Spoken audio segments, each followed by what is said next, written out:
નમસ્કાર, આપણું ગુજરાતમાં આપનું સ્વાગત છે।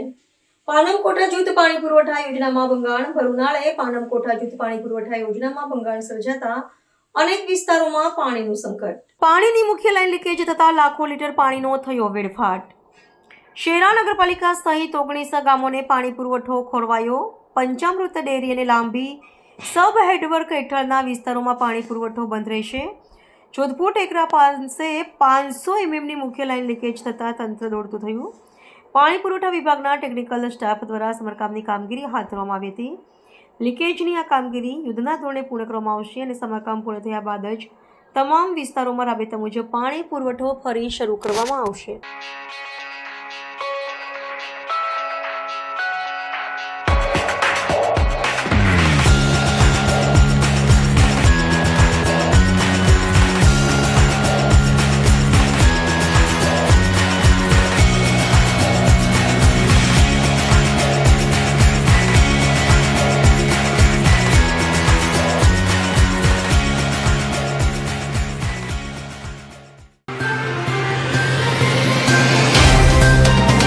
तो व्हाट्सएप, ट्विटर, फेसबुक, इंस्टा जहाँ भी आपका अकाउंट है, इसे शेयर बटन के द्वारा वहाँ पर शेयर करें।